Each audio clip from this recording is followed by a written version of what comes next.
Was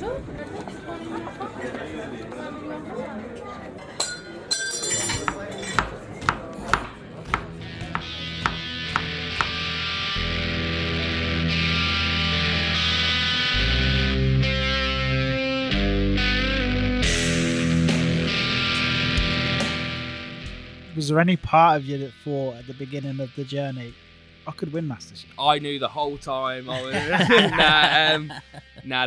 remember there was one point, it was just before it started, I said, I literally said to myself, I was like, I'm going on this to win this. Then as soon as Bangers and Mash came out, I was like, just happy to be here. Just happy to be here. I'll see how it goes. So I never got carried away, and it's hard to go through it all. So tried to enjoy it the best I can. It was a lot of stress, but there was no point of, I can do, I've got this, I can do this. It was more about focusing on just doing the best I can on the day.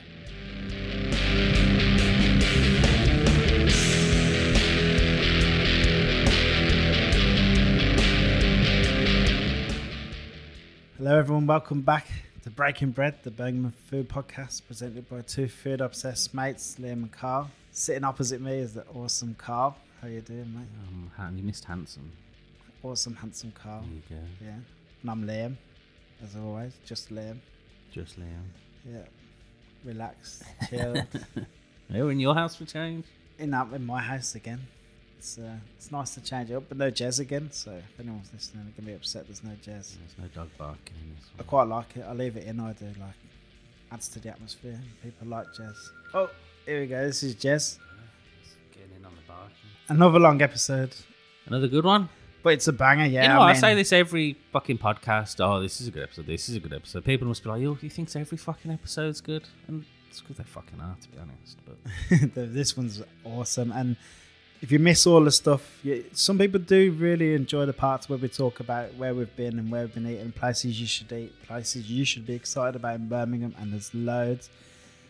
If you missed that, it's all on the newsletter now. Every 2 weeks, this newsletter comes out with all of that jazz on it. Yeah, so go subscribe to our newsletter. The link to that is in this show notes. So just click on the show notes, click on the link, enter your email, get this awesome newsletter every 2 weeks. Join the Breaking Bread community. Help us spread the word about how amazing Birmingham is and its hospitality. Today's episode needs zero introduction, really, which is why we're flying through this. Which is why we're doing an introduction. No, but, this is the intro. He's the man. Masterchef champion. Yeah, we got 2021. Seems like if you're from Birmingham and you win Masterchef, you automatically get to come on our podcast.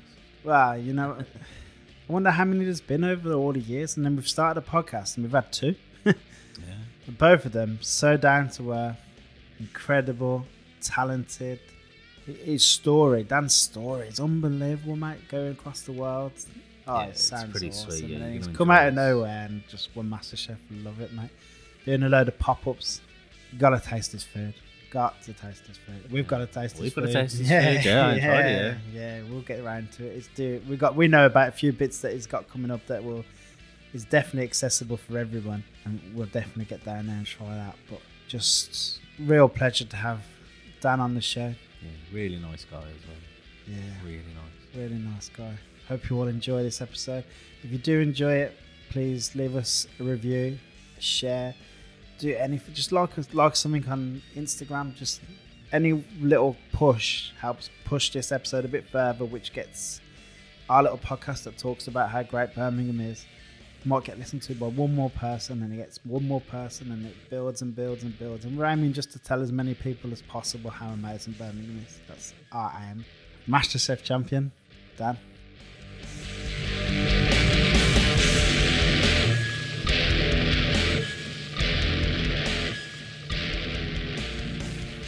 Dan, how you doing, mate? Yeah, not bad. Tired.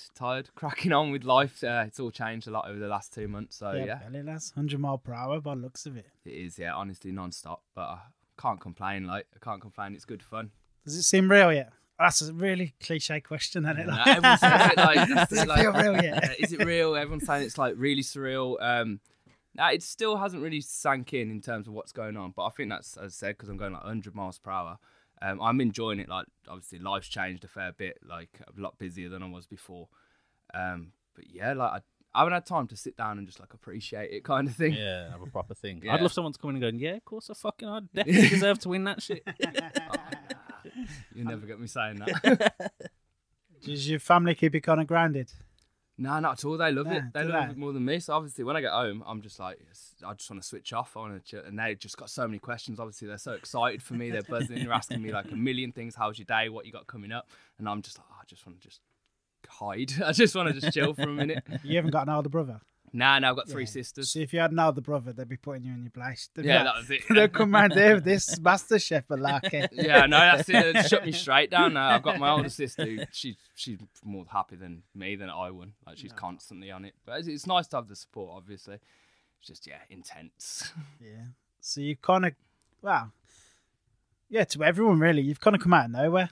It was like all of a sudden. Oh, where does Dan work? We were like, no, when you first appeared on that first one, everyone's on Google trying to find out where you've been working around Brum, and is he from Adams or Pennell's? And where did you start off then? Well, that's it. Everyone asked me that question. I said like it should come out of nowhere. I think it's just because I wasn't really in the UK a lot. Didn't do the usual traditional circuit, Michelin stars, that, and everyone always goes through, like you say, Simpsons, Adams, Purnell's, and I just didn't. Like I was a bit of a ski season bum for like 5 years. Like worked in chalets, hotels. Then how is that? That's not a thing. A ski season bum. Yeah, No, ski season bum. How is that a That's how thing? Michael O'Hare started, or no?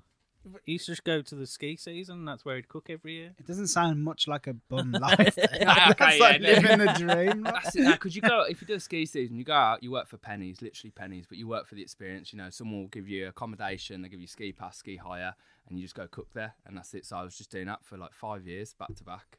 Winters there.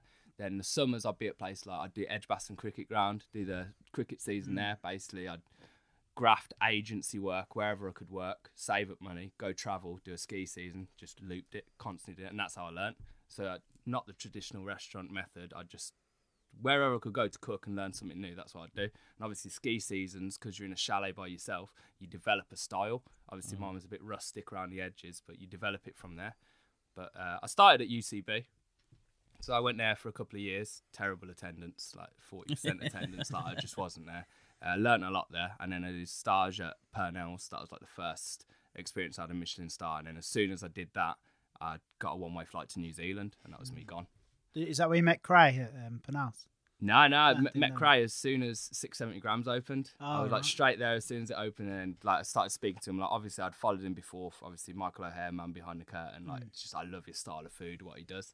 So yeah, and ever since then I've been 670 grams a fair few times, and then just spoke to him a lot. So yeah, he's a good guy, really good guy. Yeah, he's friend of the show. Yeah, he is. 2 episodes. He'll probably get a third soon. So you're a Hall Green lads. Did you always know you were going to do cooking, or was there anything else in the pipeline? Or Nah, I wanted to be an archaeologist when I was younger. you're Then joking? Yeah, Is that archaeologist. Then I wanted to be an architect, and I just never got around to it. I fell into cooking when I was about 17. Obviously, family owned a takeaway when I was younger, so I grew up around that. It was good fun, but never thought like, oh, I want to cook, I want to do this, I want to do that. What kind of food was that? The takeaway? Was it Chinese, Cantonese, yeah. like traditional Cantonese takeaway, just like you get anywhere else. still going, or Nah, it closed down. The building's gone now and everything. Oh, yeah, good so it was my where was auntie. it? Dudley. Oh, was it? Yeah, Didn't it? Dudley way. Oh, I wouldn't know it. Nah, that's it. No Loads. most Chinese takeaways around here. Yeah, nah. yeah. All green, we got them all locked down. Right? There's a fair few in all green, to be Yeah, fair. there's loads, and there's ones that have been there for absolute years. Yeah, though, you they're like, What's it? The Ruby's doing the there for Ruby, years. yeah. Everyone keeps talking. I've never been Ruby, you know. The Ruby's alright. That was like my drunken nights out. Like, obviously, drunken round, like when I was like 14, 15, walking around Hall Green, you walk past the Ruby on the way home. Yeah, yeah. That's, once you tried Yow's, though, you don't really go to anyone else, do you?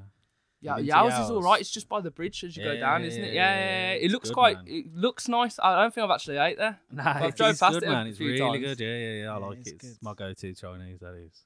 I'll have to check that out then. I've always said one day I'd like to do like a YouTube channel or something where I just go around all of the takeaways that have been there for years. Like, Yeah. them like just Do family-run Chineses and stuff like that. It'd be wicked, like. But I'd be massive and I like it. Even bigger than I am. Yeah, that's the downfall of it, isn't it? Yeah. Even bigger than I already am. You'd just be huge, wouldn't you? Nah, it Good life though, short life, but a good life. Yeah, I die with a smile on my face. It'd be all right. You won't be able to tell though. So, when you say you fell into cooking, obviously the family-run business and stuff like that, just helping out the weekend, getting cooking in there. Or? Nah, it weren't even that. So like that takeaway went when I was like when I was quite young, early teenage years. So going through like secondary school, I just went off the rails a bit, like proper, like just basically a little shit. Like I was just running around the street, getting brought home by police constantly, just all over the place. Went to sixth form, was doing like German, business, geography, ancient history. Lasted about 3 months at Solihull sixth form. It just weren't for me, like the whole school going through that. Then spent the next 6 months, signed on for a bit. I was working at a supermarket again for a bit, like Waitrose, just running around, being an absolute nightmare. And then I had to go for like a careers advisor, like, oh, what do you want to do? What do you like to do? And I was just like, oh, I don't know, like I'm just a moody teenager. I was like, what did you do the weekend? I was like, oh, I'd cook something. Oh, do you like to cook? I was like, no, not really. And then they were like, oh, why don't you go like UCB had an open day? They're like, oh, why don't you go try the open day? And I was like a couple of weeks later, I went to this open day. I made 3 pasta dishes. Like one with creme fraiche, one with a tomato sauce, one with a cream-based sauce. Like literally after that open day, I was like, yeah, I'm going here. I'm going to do this. And that was it. It kind of clicked. Started at UCB in that September.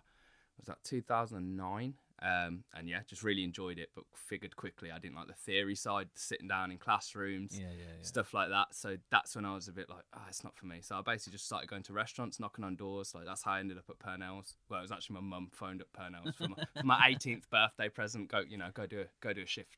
That was it. And then I was like Piccolino's, places like that, Shogun, teppanyaki, just work wherever I could, and I just enjoyed that more. And as I said, I finished my 2 years at UCB. I was meant to do a third, but I just booked a one-way flight to New Zealand, and then that was it. Like I've always wanted to travel, and I figured pretty quickly, like everyone needs to eat wherever you go in the world. So if I can cook, everyone will eat. So like I can travel wherever I want, and that's how I just use that to travel.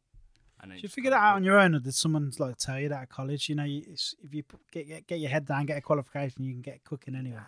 No one said that to me at college. I remember when I went into this open day, because I did all right at school. Like, I had decent GCSEs and stuff like that. And then I remember it was, I'm not going to say his name actually. There was a chef at the college, because he's still there. He basically, I gave him my GCSE results, and he was like, because for my course you needed 4 Ds at GCSE in anything, which I thought was pretty pointless if it's food anyway, like, because I didn't even do food at school. Yeah. And they were like, are you sure you want to do this? Like, you could go back to sixth form, do that. I was like, nah, I don't want it. I don't like it. I wanted to come here. So they almost kicked me out then. And then just constantly, as I said, my attendance was bad. Like, just didn't really enjoy the whole class environment. So, but the practical side I loved. Like, there were certain teachers there, lecturers there that I really got on well with, and they kind of drove me to it. But in terms of traveling and stuff, it was walking around UCB one day, when I was there, a rarity, and then there was a poster on the wall, would you like to go work in Australia? I was like, yep, let's go. Applied for that. Then they got back to me, they're like, it's actually easier to get a job in New Zealand at the moment, because 2011 Rugby World Cup's coming up. I was like, yep, I'll go there. I hadn't even looked at New Zealand before. I was like, yeah, I'll do it, and that was it. Just got that all sorted, and then got a one-way flight to New Zealand. That was hard. Yeah, I bet. Yeah, I don't know if it's any different now, but surely that's something you should be like saying to young chefs, like, listen, kid, do you want to travel the world? Because this will do it for you. Like, we were saying in our episode with Stuart Collins there a few weeks ago, like, I don't feel like people talk about the positives like this enough of the industry. Like, there's not many industries where you could start off with, granted you're good grades, but you could start off with not very great grades, and you can end up traveling the world, and then one day have your own business. It's just something that annoys me a little bit, that we don't talk about the good things like that enough. I think it definitely should be focused on more. I just said, like, no one ever said to me, oh, you can use cooking to travel. I kind of just figured it out myself. But in terms of telling young chefs, like I said, I'd never had an original plan when I became a chef. I just knew I wanted to do it and enjoyed it, and I figured out I could travel from that. But a lot of chefs that are coming through now, they have that direction. Like, I want a Michelin star, I want this, I want that. So they go down the classic route. It's a low-paying job. They'll go to Michelin star restaurants. They'll graft. Like, it's such hard work. It's long hours. They put through it, and that's just the general trend of it. But I think you notice a lot more now, especially because I did so many ski seasons. People are going off, like, they take it that time abroad. And I remember reading about it was Ramsey. Can't remember where he said it, but he said, like, you all got a bit too much for him at one point, so he went and did a season on a yacht. and that was it. Like, he stepped away from it, and you can escape it. I think people just need to be a bit more aware. And I said, like, I'm going to UCB a fair bit. Maybe I should, like, because it's not everyone's dream to travel. People don't want to travel. I just do. Yeah. And I think as a chef, especially nowadays, because it's just all the cultures, all the cuisines are crossing over. Like, chefs need to work abroad, and you don't need money to do it. That's the thing. Like, I didn't come from money at all. Like, working class completely.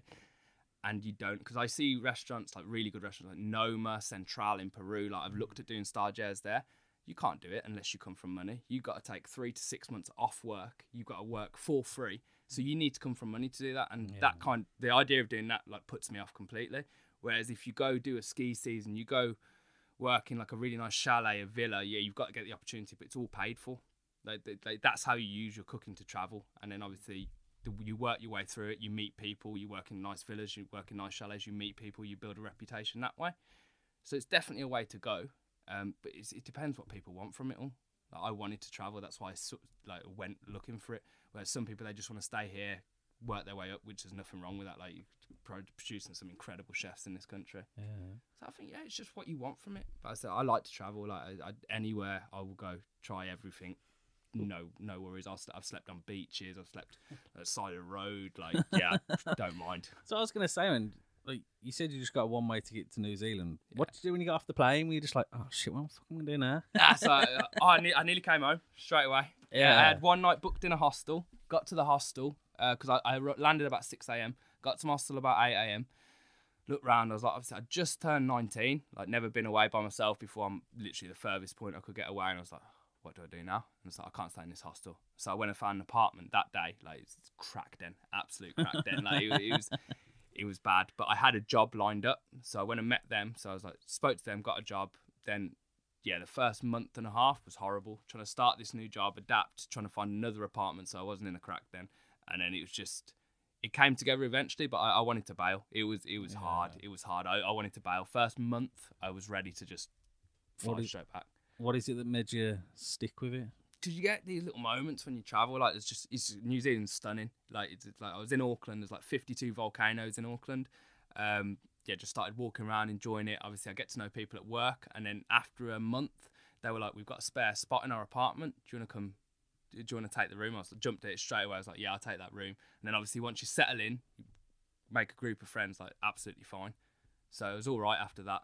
But the first part was hard, and then I just took that on board everywhere I've travelled since. I was like, I'm not going to like it when I get there, or I might not. There's always a possibility, but it'll get better. And you realise, like, wherever you go, you're always going to meet chefs who are interested in the same things as you, people who are interested in the same things as you, and you will always find a connection. Like, anywhere I've been in the world, you will always meet decent people. So you figure that out eventually, but obviously the first time, especially when you're by yourself, you've got no one there, it's like, what do I do? Like, where do I go? Yeah, man, I mean, that'd be pretty daunting for me. I'd be like, oh, fuck this. Yeah, that's the feeling you get straight away. Yeah, but then it's just about convincing yourself, like, now get through this part. Like, it works out in the end. It always has done. Touch wood. So where did you go after New Zealand? Where did I go after New Zealand? I came back to the UK. I started at the farm in Solihull. Monk's Path. So I started working there. A lot.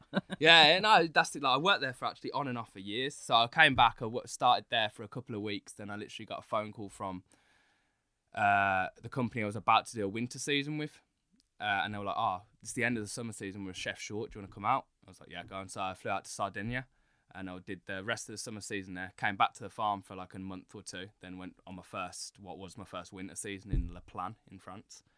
After La Plan, came back, went on a cruise ship.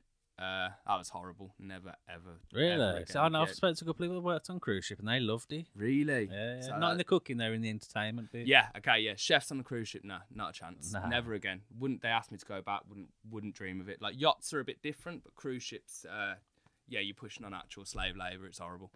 Yeah, 6-month contract, no days off. I don't mind speaking bad about them because they're horrible. Yeah. 6 months on, no days off. It's brutal. You stay in a cabin, you share a cabin, smaller than this room, which is obviously quite small. Share it with one person, no windows, like, you're working there 12 hours a day, which obviously you can do more hours a day, but if you're no days off for 6 months, it's intense. Yeah. They pay well. No. Fuck. It's no no have that sort. No, it's no tax, and the dream, obviously I was quite young still, so it's the dream, no tax, everything's paid for, so you're like, dreaming. And you can't spend money, so you do save because you can't physically spend. You've got no time. But then if you work out how much you're working per hour and everything, like, it's not worth it. Like, no, it's really not worth it. And the difficult thing for me was, you're talking about 112 chefs on the cruise ship. There was 2 British chefs on alongside me. So one of them was like the senior stew. He left after a month, and there was another commie, same position as me, who left after about a month and a half. After that, I was the only British person left. Because it's all international waters, there's people from all over the world working on there. They realised quite quickly that with a British passport, you get paid more than them. Yeah. It's just how it works, which obviously it's really unfair. But that's the industry's just, that's how, that on cruise ships, that's just how it works. And then people will slowly start to turn against you, resent you for certain reasons. So it's not a set rate then either. It's just like you get paid from where you're from. The same level, basically. It sounds horrible. And I said, like, I'd never normally speak out about it, but no, it's wrong. It's just wrong. But then a lot of the people I spoke to, so I'm not going to say any particular countries or where they're from, but for them, it was a job. They had a job security. And so that's their balance. So, like, yes, I make this much, I send this much home, and that's it. And, like, I made some great friends on that cruise ship. I really did. Like, but a couple I've been out to sea, travelled, gone and see, like, really good friends. But it was hard. And I said, like, I'd never put myself back to it. But on the other hand, the people I met in the entertainments, the shops, best time. They loved it. Yeah. Absolutely loved it. I was going to say, that's why my cousin liked it. So. Yeah. Absolutely loved it. But I said, like, I'm going back about 10 years now. It might have changed a fair bit since then, but I would never go back on them. No. Not a chance. Did you learn anything? Can you take any positives from the experience, or other than the friends? Like? It's everywhere you go. I take, like, if even it's a bad place to work, you've always got to learn something. You've got to take something away from it, even if it's not how to do things. And I learned huge numbers, how to turn out in huge numbers, like that you're talking like 1,600, like consistency, going through that. But the food on the cruise ship, I'd never, like, in terms of like what they cooked, I'd never do it again. It's basically like they rolled a turd in glitter, to be honest. Like, it's not the best food, but it's made to look really nice. Like, I'll never forget the cheese, because it's fixed recipes. You've got no room for creativity on a cruise ship. It's how they work. They're fixed. And I remember the cheesecake. It was me and this Scottish lad when he was on it, the original British guy. We had the cheesecake because he was on pastry, and he just threw one at me. Literally just bounced off the wall, bounced down. Like, they had that much gelatin in it to set it. Like, they would just bounce around. The reason you can't change it is because that is fixed. That's how they do it. It's just certain things like that. So you learn. I suppose it's for profits, though, isn't it? So they can work out cost of it. Yeah, that's it. It's just consistency, and it's a machine. It's an absolute machine. Right, that sounds like Weatherspoons. No, it's insane. I said, like, certain bits on the cruise ships are good, and I said, like, I'm going back 10 years. It might have changed a hell of a lot since then, but I learned how to do big numbers, how to cope with certain situations, and that was it. I just wouldn't go back. Like, I'm glad I did it because I said you learn something everywhere you go. But yeah, I couldn't do it again. Must be quite hard as well because you're stopping off all these countries and you can't even go to them. Like, as someone who loves traveling. But this is it. So that's how they sell you the dream. Like, you're going around, you're traveling, but you get a 2-hour break a day. So if the port's close to the city or something, you get 2 hours. You run off the boat, run around. Then once a month you get they call it your day off, but it wasn't. You get a 7-hour break instead of a 2-hour break. Fuck. And that's it. So you can get out and see bits then. But obviously, occasionally, if you fall in a place where the ship can't dock quite close or something, you're spending like an hour, 2 hours getting there and back. I remember the only one I did was Rome. So Rome, it was my day off, if you will, 7 hours. But I said to him, look, I'll come in early so I can get a longer time. So I started at like 2 a.m., finished about 4, 6, went out in Rome for the day, came back to work after. I did Rome in a day. It was quality, but like, again, Rome. Yeah. And there's no time to recover after that because obviously you don't get a day off. It's just constant. Yeah, it's a bit of it's a machine. Like, it is an absolute machine. I'd like to go back on a cruise ship as a guest, just to see how it, because it, like, it looks incredible. You walk around the guest area, it's like, wow, like, it's the whole hotel floating. But yeah, there's a lot of stuff I don't agree with about how the work ethic there, but I that's everywhere. Like, it happens. They're big companies. They need to survive. They need to make money. Yeah. They need to keep it running. It's how it works. Have you done the yachts then as well? Nah, I've been tempted a lot. Not now. I was tempted when I was younger. I was like, yeah, I'll do yachts. Like, it's good fun. It's not good fun from what I've heard, but it's like, again, it's what I see chalets as. You're by yourself or you're with a small team. You get a chance to develop your style. You've got no budget a lot of the time, so you can really push it. And like, some yacht chefs turn out some amazing food. But my worry is if I went to yachts when I was young, I'd stay on it. The money's appealing, like, you know, it's a lifestyle. But if you get stuck as a yacht chef, you'll be a very, very good yacht chef. And that's about it. like I know chefs that have gone on. You take them out, you put them in a restaurant. They come in quite cocky, quite full of themselves because they work for some good people and they turn out some good food. You put in a bigger volume, it's just the skills aren't always transferable. But yeah, like I've got a lot of mates who work on yachts and they're incredible chefs. But for me, if I did it, I probably would have just lived that lifestyle because that is you earn money, you travel, and like I'd just get in the loop of it. Like I'd be doing it till I was It like sounds like 60. something you would have gone into early on. Yeah, but I'm glad I didn't because as I said, like you get stuck into that and like you get comfortable, and as much as you can travel, you can still learn like on your time off and stuff. Like I like learning off of the chefs a bit more. I like bouncing around the kitchen. Like even though I do a lot of private work at the moment, I like the environment of being with other chefs and bouncing off them, sharing ideas. Like that's what I enjoy. I'm very much a people person. Like that's hence with traveling as well. Like I just like bits like that. Might be being daft there, but when you say yachts, is it like just one family who owns a yacht and they get a private chef in, or? Oh, it's mixed. So you normally get contracts. So you get charter yachts where like there'll be an owner, so you'll have owners weeks, and then you could work like a season. So it's like 4, 5, 6 months. You could do the season on the yacht, and then different guests come in and out, or it could be a private yacht, so you just work with the families on it. It just depends. Like I've got a few friends who get like a 12-month contract, so it's 2 months on, 2 months off, 2 months off. You get paid for the full 12 months, like monthly. So somebody could own the yacht and say hire the yacht and the chef for a certain amount of time. Yeah. So you could hire. That's it. Normally, when like it's a chartered yacht, you'll hire the whole yacht, and then you get the all staff, food, everything included. But I know. Again, like when you're talking about yachts, one guy I know who works on a yacht, his owner owns 3 yachts, and one of them had been docked in Barcelona for like a year, 2 years. Staff still rotates on it, but it's just docked. Sure. Yeah, it's not a bad life, that isn't. Man, especially Barcelona, it's cracking. Yeah, there you go. So you go on, you work 2 months. If you're a chef, you cook for the crew. That's it. Leave. Just constantly do that. Yeah. What kind of food were you doing when you were like at lodges and stuff? Was it? In the chalets. So it was a mix. So like when I first started doing ski seasons, I worked for some companies where they give you a fixed menu. You change it a bit, like because basically there was always this thing like you have to hit budget to get your bonus. This was a lot with the hotels as well, but their menu's designed so you can never hit budget. That is quite smart how they did it. So you just start changing the menu. You do bits like that. So and it's nothing exciting. It's the standard stuff. When I went to chalets, you start speaking to guests and you say like what kind of food you want, and that's when I started developing my own style, picking bits I want. You still do your nights like fondue, raclette nights, stuff like that, but then I started playing around and cooking food I liked, and that's what I still like to think I do now. Like everyone says, oh, what's your style? Fusion, this, that. Like I don't like the term fusion.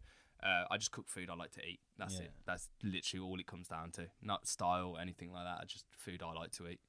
Fusion's like 90s, like 2000s kind of thing, isn't it? Where you went on holiday and it was like, there was mad ones. Like I went to a Chinese Indian place once. Oh, Chindians. Yeah, Chindians. I literally say that because there was a restaurant called the Chindian, a place I worked in Greece. Yeah, that's it. Like it's fusion. That's just forced into. That's just looking for profit. That is like, fusion food nowadays. It's a term thrown around too much. Like. People like they use a bit of soy, a bit of ginger in another dish, and it's all of a sudden a fusion dish, like stuff like that, or a fusion restaurant. They're just, you got to be really careful when terms fusion and fusion food, like especially in terms of like cultural appropriation with food and stuff. Is people becoming a lot more aware of that. That's why I don't really like to use the term. Like I said, like I've just cooked food I like to eat, and I'm basically a fusion person. Like I'm English, Irish, Chinese, so I get away with it. It's one of those. Like I just cook food that I've grew up around. Same with the word authentic as well. You hear authentic, but what's really authentic? You know what I mean? Yeah. It's a hard thing. How far back do you want to go? Like that's it. It's difficult. Like I said, if we're touching on fusion food now, look at like, especially like in cultural appropriation with food, stuff like that. Pho, like pho or pho, PHO, like the Vietnamese noodle soup. Like, there was a little article about that, about someone putting a burger. I think McDonald's even put it into a burger. Then the argument was from a bit of the Vietnamese community was that it can't be a burger, it's a noodle soup. Like it's a noodle. How can you put that as a burger? It's a soup dish. It's a beef noodles, stuff like that. So then the guy's argument was, but I've used the same flavors, but they're like, it still doesn't make sense. Like, how can you put that it's a soup? So then it's the wording that comes to, like, it's not a pho burger, it's like a pho flavored burger. You touch on stuff like that. But then if you're talking about fusion food, you look a bit further back to pho. Like it originated in North Vietnam, but obviously a huge French influence, and it's part of pho. They say like it's quite influenced from that. Obviously, like French broth dish with vegetables and stuff like that. So you're talking about fusion going back years and years. It's just shit that's always happened over time anyway. Yeah, that's it. Like Nikkei cuisine, so like Nobu, what that all got big off it. It's Japanese Peruvian. You're talking about over 100 years ago. Japanese went over to Peru, and then you started introducing stuff like ceviche and stuff like that. That's fusion food in theory, and you're going back over 100 years. It's nothing new, but that was more of a natural development instead of what's happening now, is where people are just like, oh, I like this, let's just put it together without any history or research in how you develop it as a dish. And that's why I'm really careful what I touch on, like, yeah, in terms of trying to put stuff together, because I know Cantonese food to an extent, like I said, just because I grew up around it, but like Thai food, I went to Thailand, I learned, like, but certain other foods I know bits of, and I'm really careful not to mess around too much, because you want to show respect for obviously all these cultures, where the dishes come from. So if I'm ever going to start putting dishes together, I basically will research the whole history of a dish, where it came from, how it originated, why it originated, then you build from there. And sometimes it's a really simple story, like sambal stingray, which is a big dish in Singapore at the hawker centres. I looked into the history of like why did it start? Why was the sambal put on a stingray? And apparently, asked a few of my Singaporean friends, did a bit of research, and it was basically because when the fish started to go, it started to turn off. Sambal's intense, covers up the smell, covers up the taste. Oh, right. That's how they say it started. Like just random bits like that. So you could look at that and like, okay, like stingray's nice texture and stuff anyway, but you build from that. So it's like, okay, it's not purposely put together for one reason. It was literally because it started to go, but it works, so you can probably develop that a bit further.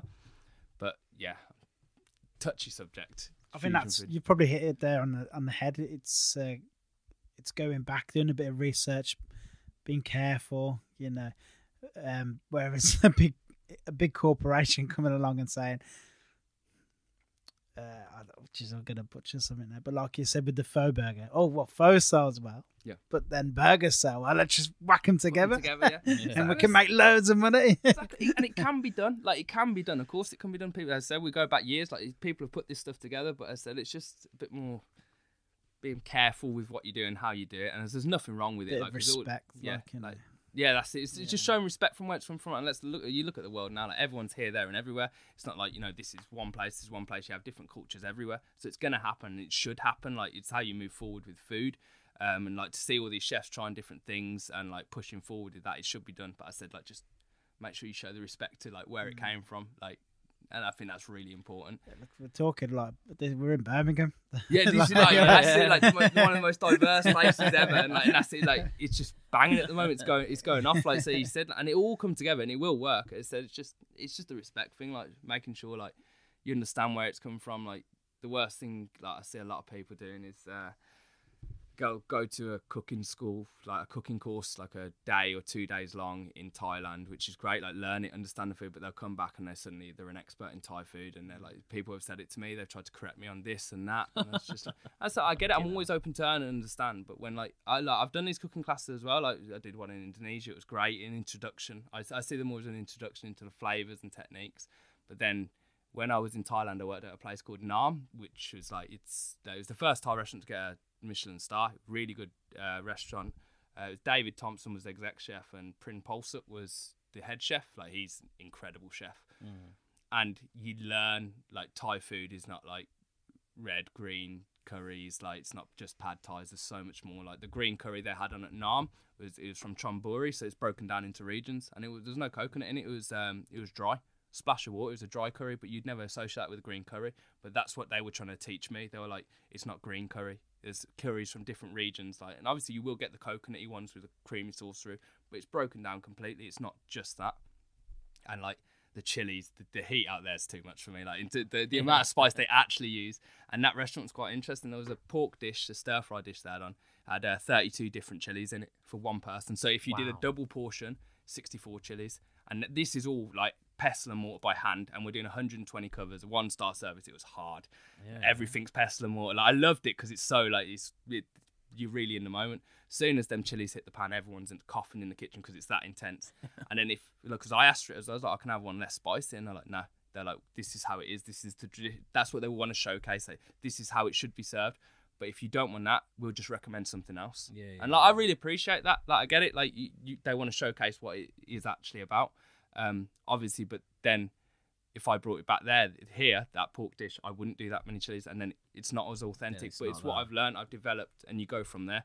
But like, I can't take 32 chilies and like a little. Is it really out that dish? Oh yeah, nah, blow your head off. Painful. Yeah, like it's painful for days. Like it's bad. It's bad. But like it's delicious, but it's difficult to appreciate the flavour unless you can take that kind of heat. Yeah. But yeah, no, I love Thailand. Absolutely love that place. Like it's just something else. Like because obviously I base a lot of my stuff around street food. Like people argue that's the home of street food. Everyone has street food spots around the world like they love, and like it's all started from somewhere. But like Thailand for me like really stands out of like they've nailed street food. Yeah, I was gonna say in MasterChef the street food round, you absolutely nailed that one. You like look like you were like proper in your element with that one. I loved it. I loved it. Yeah, because like MasterChef, it's a weird one because obviously most people go for it. It is the fine dining route. They're beautiful dishes, like really dainty. I love it. It's like a piece of art on the plate. Not really my style. It's not what I go down. Like, I love it. I've done Michelin star. I've done it all. But I just like big flavours, punchy, and it's street food. Like I love that kind of element. I'll never forget, there was a chef on one of the contestants on there, and he came up to me after, and he said like as soon as they announced what it was, they were like, he came up to me, he was like, you know, you've got this. He was like, this is your element. But obviously you can't get carried away on a show like that. But like I really enjoyed that round. They made me look really stressed, like which annoyed me because I looked really stressed and sweaty all the time. But it was only because I was in front of a pizza oven for a bit. Then I was pouring sweat. It's like 350 degrees right in front of it. Yeah. And the bits they showed was just me running back and forth from that. So it just looks like I'm having a bit of a breakdown because I'm so sweaty. But it's not. I loved that round. I really enjoyed it. That was the round where we watched it, and if you think, I think he might win. I think he could win this. Watching it for you, I enjoyed that round more than anything. I think the whole experience was quite difficult for me, and obviously the beginning of the competition, it was just up and down for me. Like, I struggled to find consistency. I think it was more the struggle of showcasing that style of food. And the fact they gave me a round like that I was like, I'm going to go with this. And obviously I got really good feedback. I was like, I can go with this because I was quite hesitant to do it before. I wanted to try to play around with certain things too much, to try and match it to what I say was what I originally thought the show was about. I tried to match my style to that too much. And then when it became evident I didn't need to, that just cook what I enjoy. That's when I started to grow into it a bit more. I feel like, I don't know if it's edited or it's just the naturally way it goes, but even with Stu, it feels like the winner always kind of, they're never like the best from the beginning. There's like a journey they go on to be cut, and then by the end, it's pretty clear they're the best in the room. Like, I would still never say. I know you won't say. Yeah, I'd never say I was the best in the room at any point in that competition because I'd say it's all different chefs. Like, how can you ever say, "Oh, you're the best chef"? People have strengths in different. Areas. Did it feel like a journey to you? Like that you felt like you improved gradually every episode? Oh yeah. It's journey, nightmare, whatever you want to call it. Like, it's one of those. But like, at the beginning, it was just stress got to me. It was up and down. I said I had some nightmares at the beginning. And then it got to the point. I was like, I've made it this far. Like, I'm just going to enjoy it. I'm going to try and do what I do. And that's where your confidence builds. Like, when you get certain comments that it'll knock you down, because as I said, they're never harsh to you. Like, they're completely honest. They're completely professional. The judges, they're like absolutely brilliant about it. But you've got to take it on board. And it was trying to process that, realizing like, messed up here, messed up there. And then you grow, you develop. And like I said, like, I know it's said for like, oh, it's for a show, like you go on this journey and stuff like that. But you genuinely do. You go through a lot throughout that show. It's quite intense. You go through it all. And yeah, like I definitely grew in confidence and in what I wanted to cook and how I was cooking. Like, yeah, never again, but like I love the experience.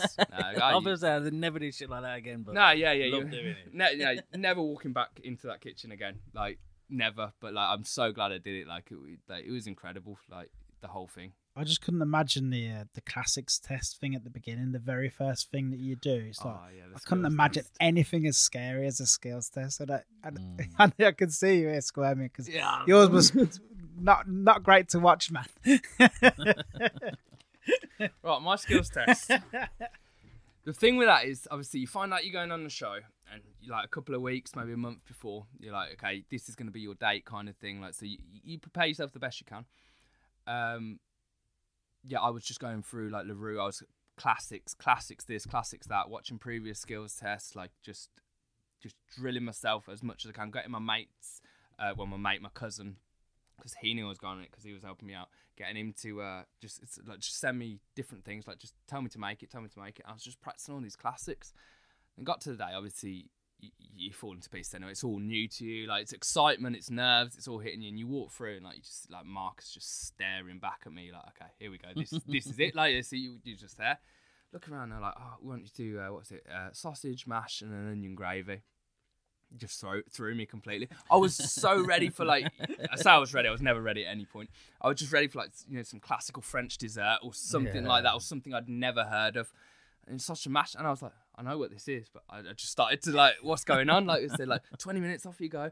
And then everyone knocked me first straining the onions out the gravy. I still stand by this. I did not remember them saying onion gravy. Yeah, my mind went blank. My sausages burst. Like, I managed to make mash, which was all right. It's just intense, and like, it's a baptism of fire, isn't it? They just throw you straight in at the deep end, and I struggled in a lot of rounds, but that round was that it's really like, you're here now. Like, here you go, off you go. I remember just sitting, like, finished it, plated up, and I remember I said to him, like, it looks like a sad school dinner, because it really did. It was.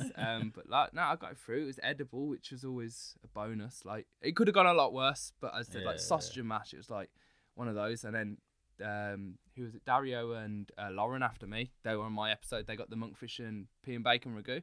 Everyone said to me, I was like, oh, you got the easy one, you got sausage and mash. I was like, nah, monkfish, I can just do it blindfolded. But they know, obviously, that was it. So monkfish, I could have just, because literally on the next round, the signature round, I did a monkfish. So they knew that. I just, what can I do? Sausage and mash, downfall. Mate, there's no shame in, like, that. You see, and because we're kind of involved in the industry a little bit with what we do with the podcast and that. You know that every chef we talk to, they can do all of them tests, like, in the comfort of their own kitchen. But as soon as they're in front of Monica or Marcus, they just melt for some reason. You're like, man, that must be some pressure if these, like, real talented chefs are just falling to pieces. That's it. It's like pressure you're not used to. Because I say, in the industry, like, you thrive on pressure, arguably. You go for it, you use it to go, but it's just a slightly different type of pressure. I feel like sausage and mash, it's like, where's the trick? Am I missing something? That's it, Should I be making the sausage like venison? Or should be doing something. It just throws you off, and you're like, okay. So then you miss the obvious points. It's like, exactly. I think it's like a proper. There's certain kind of, like, mind tricks that, when you look at the painting and, like, you miss the obvious thing in the painting, and it was designed so that you did miss the obvious thing. Yeah, I feel like that's what the sausage and mash was. It was. I said, like, it threw me off, like. Yeah, like, I remember. Like, when we watched the what was it? Was it the night of the final? I think it was the night of the final, like lunchtime. My dad made me sausage and mash. I was like, you prick, you absolute prick. He's there with a bag of smash and like hot water, just taking a piss. Fucking smell. I lived off that shit as a kid, man. I so like corned beef smash. That's what I used to have with red sauce splashed into it, so it went all pink. Proper food. That was it. Yeah. Oh, you said one set of your grandparents Chinese, one set English Irish. Yeah, English Irish. Like, so you were doing it, like, fusion years ago. That's it's one of those. Like, I always remember, like I said, like, the big thing was on a Sunday we go around to the Chinese takeaway because it's closed on a Sunday. We all eat round in the kitchen table, and like my auntie would do certain things for my mum because my mum, obviously, she's more of a, like, Western palate in terms of especially Chinese food. Like, she'd be wanting, like, chicken, green peppers, and black bean sauce. If we had the chicken, it was always like the breast meat. She wouldn't eat thigh. Like, so, like, that's where I kind of understood the difference in palates. Like, because as I said, like, I technically I have a Western palate, a UK palate. Certain things I'll go over to, like, Hong Kong and I'll try, and it's a bit different for me. It's wrapping my head around it, and that's where I think I have a big benefit. I understand a bit more, like, the palates, but again, it's all to do with what people like. Food's very opinionated. Like, some people like certain things, some people don't. But yeah, that I learned a lot from that. It seems random, but obviously I just pull it back in memories because at the time you just notice these things happening. But obviously I've started implementing it into, especially when I prepare dishes. Like, if I'm preparing a dish in the UK, it's going to taste slightly different to if I did it, say, like, for my auntie, so more like a traditional Cantonese palate. So it's just finding a balance of what certain people like and what people don't.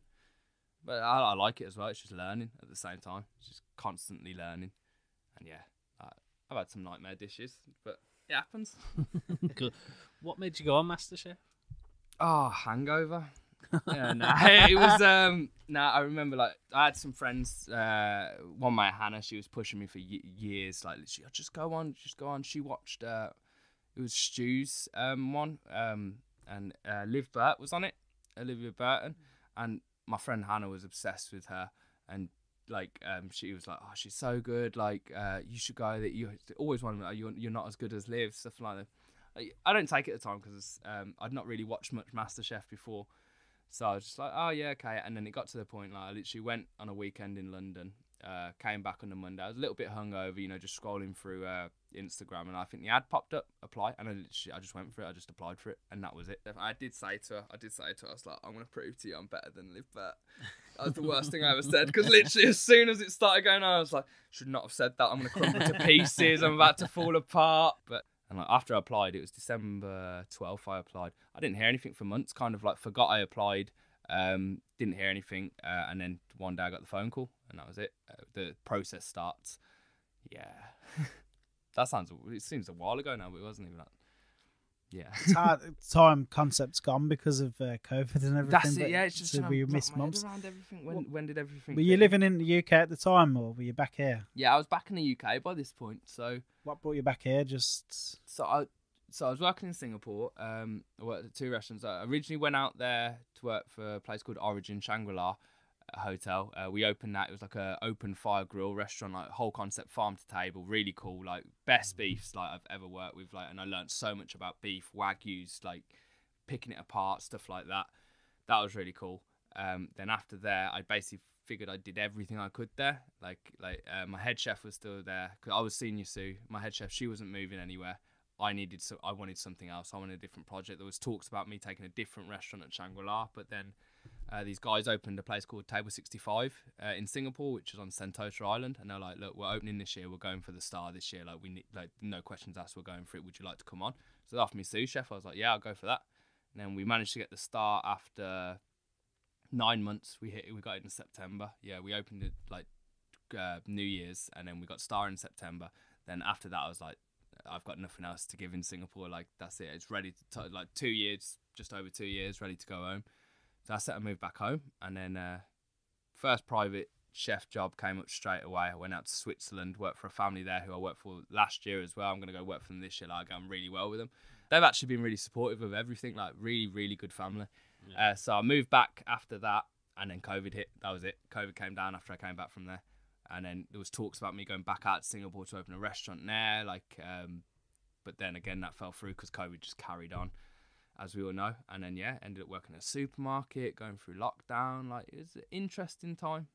Interesting. I feel like there's a lot to unpick there, but I've read. Mate, no, it's so good. Much. This is great, mate. This is brilliant. I've read a few things. I feel like Singapore was a special place for you.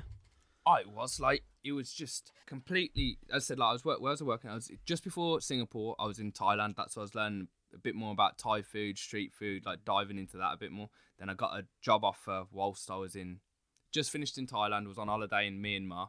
And then I got a phone call, like, come to Singapore for a trial. I was like, oh, can I come at the end of my holiday? Like, no, like, you come now or you don't come at all. So I flew out to Singapore. It all just hit me like a ton of bricks. Like, flew out to Singapore. I got like a 9-hour overnight bus across Myanmar to get to the airport. Got on the airplane, got to Singapore, got picked up, and I got dropped at Shangri-La. So obviously I've been backpacking. Like, I'm just a state at the moment. I get dropped off in the Shangri-La hotel, like the flagship in Singapore, like beautiful 5-star, just rock up, like really scruffy. And they gave me the works. Like, they put me in a suite. Like, I was like, wow. And then the next day they were like, right, go in that kitchen, just cook us 3 dishes. I was like, okay, yeah. No, so just pulled out whatever I could, cooked 3 dishes. They offered me the job in a day, then I flew back out. And do you remember any of those 3 dishes? Yeah, it was a salmon kini lao, which is a Filipino ceviche. I did that on Masterchef. I did a pork and apple dish, pork loin, apple puree, and something else. And the final one was, it might have been the soy cured beef, also off Masterchef. I think I'm trying to like look. You're talking about early stages when I was just learning to do them. But yeah, they offered me the job in a day. I flew back out the next day, back to meet my mates who were now back in Bangkok, ready to fly home because I'd basically missed my holiday. It worked out in the end. Like 2-3 weeks later, I packed bags, moved to Singapore, and then when I got there, yeah, it's just an amazing city. Like, it's completely different. Obviously, I'm so used to being in the UK. Like, it's weird being mixed race in the UK because, like, especially like the background I'm from, like every white British person sees me as Chinese, and then I grew up as being a Chinese. When I moved to Singapore, which was like a really obviously huge Chinese community there, everyone just saw me as white British. It was really so it's like, oh, where do I fit in? Like, but then you just find out, like I said, wherever you go, you find out people you get on with. That's it. You kind of get a bit settled, and then the food just started. Like Singapore, like you always know, it's like this. It's almost like a futuristic city. It's clean, it's efficient, like it's an incredible city. And then I knew about the starred restaurants, like having Michelin stars here, there, everywhere. Like, but what, like, I don't think it's known enough about the hawker centres, like the local food. And it started to make sense when I was looking for an apartment to live in. Nowhere had a kitchen. You'd be lucky to have a microwave, or if you wanted a room in an apartment, they were like, kitchen's not allowed to be used. And I was like, how do people eat here? Like, what goes on? And then it becomes quite clear that hawker centre culture, like hawker centre is basically the street food markets, the local food markets. That's what everyone eats, and it's not about, you know, like unhealthy. It's not like it's fast food. It's nothing like that. It's everything, whatever you can think of, they have it in a hawker centre. It's all traditional. It's like chicken rice laksa. You've got like European influences. You've got like Indonesian. Like there's little stores doing everything, and it's incredible because like $2, $3, $4, $5 a dish. So like £2, £3, £4 a dish. Like there's a big thing going on in Singapore at the moment that you can't sustain it. Rising food costs, X, Y, and Z. That's what you eat. So like on the way home, like the hawker centres everywhere. You just go get a meal, and like you know, you're not breaking the bank, and everyone can eat. Like there's no homelessness in Singapore. Like it's efficiency. It works well. Obviously on a smaller scale compared to the UK, but like I'd like to implement something like that in the UK.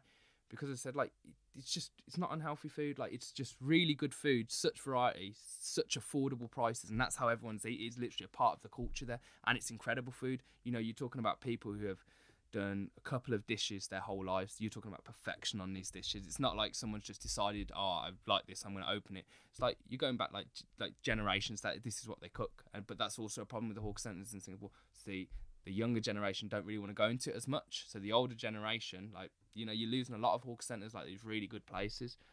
But like, that concept of like any time of day, 24 hours a day, like you go there, you go to a hawker centre, grab some food, and walking down, oh, I just fancy a couple of dumplings or something, just go sit down, have a beer, some dumplings. Or you finish work after a night, like, what do you want to do? We'll go like a Newton food centre. That's quite a touristy one, but it's still like you go there. There's one East Coast Park, like the one there. You go after work, like a group of you. Just get some satays, you know, some wings, some skewers, some beers. Like maybe there's some music playing. Sometimes there's not. It's like a community centre, but it's just food based. Everything's based around food. It's not expensive. You're not spending an arm and a leg, and it's just a really, really nice environment. It's just there's nothing like it in the UK. There's nothing, or like just most places I've been, to be honest. Like a proper community little hub, just based around food. I said, like, you want some satays, go get some satays there. The chances are it'll be banging because these guys have been doing it for 20 years and know exactly what they're doing. You go, oh, someone wants some chicken rice, that's fine. Oh, someone just wants a bit of dessert, you get some sweet things from there. You're talking about like 50 stalls, some have more. Like, it's just insane. And just get what you want, and like it's just good. It's cheap, it's good, it's affordable. And that's what everyone eats there. Like, it's just brilliant. I can't big it up enough, like that whole culture. Like, I really can't. Like, I just think it's what every country needs. Wonder why we haven't got more of them. I think it's because our hubs were like the pubs, traditional pubs, I suppose, more of a drinking, food, gastro pub, and everything seems. Yeah, we're pretty good at it. I feel like food's only just come in the last kind of 20 years or so, and it's like the gastro pub. It's not that affordable if it's really good. Chains have kind of bastardized a lot of it. It is, yeah. Chains have bastardized a lot, but like, I'll big up KFC right now because I love KFC. But I mean, like, more so chain pubs. Chain you know, pubs, my mate's gonna kill me for this, but because he runs a chain pub, but he normally runs pretty good ones. But I just feel like they set the bar pretty low for like. You get a lot of people saying, I bet if someone tries to do something good but quite affordable, oh yeah, it's good, mate, but I could get to Wetherspoons and get a burger for $5. You know, with a pint. You know what I mean? It's the cultural thing, that's it. And yeah, it's sounding so. Hawker centres are very much part of Singaporean culture. Like, I'm pretty sure UNESCO, I can never say it. The World Heritage, like, it's all under it. Like, it's part of the culture. Like, it's ingrained into it. Whereas you said in this country, we don't have that ingrained into the culture. We've got some, but it could be now. Like, moving forward, it could be. I said the issue is we're going down chain pubs, and you can't knock chain pubs because they're cheap and affordable. But that shouldn't be the only option. Like there's no reason that should be the option. Yeah, like they're chain pubs, they're big business, they'll wipe out whatever they can. Like they're just charging through, they will. But there's no reason that should be the only option. It has to be. But you need to do a hawker centre because the government in Singapore help out the hawker centre. You need the government to basically say, and like, not that they would, because you're talking about the same people that voted against like free school meals for kids and stuff like that. But we're not going to dive into that. But like, that's how you incorporate into it. Because like I said, like people are struggling at the moment. Like you don't want people going hungry, especially you talk about UK, Britain, like that. Like you're meant to be a powerhouse. Like you don't want people going hungry. It's just bad. But then. Like, this culture could be introduced, and it's how it would be done. Like I've thought about a few ways of like doing it, but I said like I'm just like one bloke, like trying to get someone to back it, to invest it, to go for it. But I said it can be cheap. Like chicken rice. Like I served it in the final of Masterchef. Obviously, I did a completely turned up version. But if you look at chicken rice, I can go to Birmingham Indoor Market. I can get 40 chicken thighs for £22. Rice on top of that. Couple of pandan leaves, garlic, ginger. You're talking nothing. Water for a broth, water to cook the rice, chili sauce. Okay, that's probably most expensive part. Building up the chili sauce. My cost price, it's less than £2 for a portion. You can serve that for £5. There's nothing wrong with that. You could probably even go cheaper if you did it on a bigger scale. Like it can be done. Like it can be done. Like you can serve meals here, like good meals, like poached chicken, rice, broth, everything's a full meal. Like you can charge for £5 or less if you got the right setup, the right environment to do it in.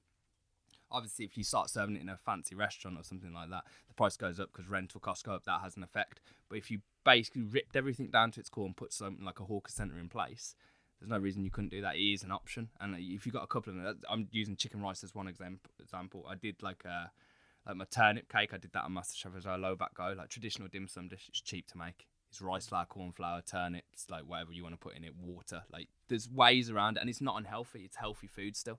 You're not giving someone, like I said, like something like a certain chain pub burger or whatever. Like it's just rubbish. So it can be done. It's just who wants to get involved and make it happen. Like you move it forward to culture, especially talking like Birmingham, UK as a whole. Like people are open to a lot more, like trying new things. Like it's there, the opportunity's there. People are willing to try it, and instead it doesn't have to be like Asian food. You just break down British dishes. Like it can be done. Like it's definitely doable.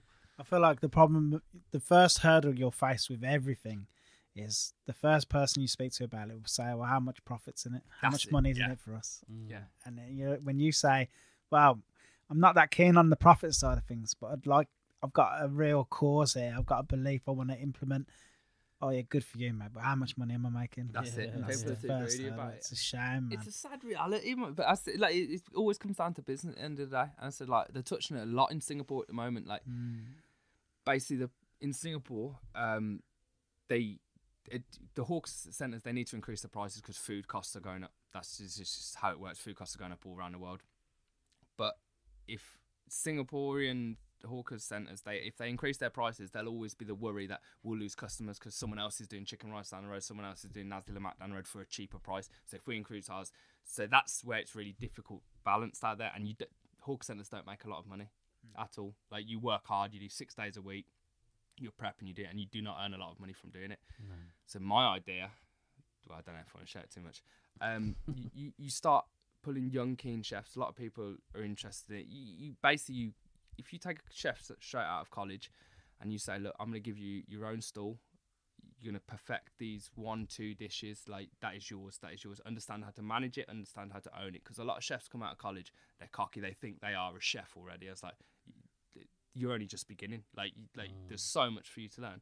So if you took these like young students and everything, you give them some responsibility, like perfect this dish, run it, understand the business side of it, understand the clean down, because that's one thing like UCB, College of Food, they don't teach how to clean down. Clean down's a big important part of any practical, but it's never even like really shown. Like sweep a floor, mop a floor, like just, it's stuff you need to learn. Like it seems pretty basic, but yeah. So you give them a little thing to basically run, control, understand the industry a bit more. Okay, you're bored of that dish. Okay, go into another store. You swap with someone else. You learn, and then by the end of it, you've learned 40 dishes, all to perfection. You've learned how to run like a small business, and you can go off from there. And obviously, you're straight out of college. You don't need to pay them like a huge head chef's wage, because it's basically like almost like an apprenticeship scheme. You're building them through it, and that's how you keep the running costs low. And instead, you're not looking for fancy tables or anything like that. You're literally talking about just tables laid out, good to go. A central pot wash area, so every plate's the same. It all goes around. So that's how I saw it working in Singapore. But I said the only difference I'd swap out who's working for you. Like, how does it work? Yeah. So Sounds a bit like, have you been Asia, the food hall? No, I was about to go in today, but I went to Chung Ying instead. Oh man, it's pretty. Oh, Chung Ying's good though. I think, from what I believe, I don't like know too much about the business side of things, but from what I've heard, is each outlet is like their own business. They're all business owners. Yeah. So they get to do their own thing, cook their own food, keep their own profits. How expensive is it? I can't remember, to tell you the truth, but it's Is it like affordable for everyone? there's going to be something that's affordable for everyone. Yeah, you okay, know, that's what you there's want, yeah. different entry levels. Yeah. You know, like there's probably sushi that's going to cost a fair few quid because that's the nature of sushi. But then when I went, there was a dude. He was doing spicy noodles, like hand pulling the thick, really thick noodles.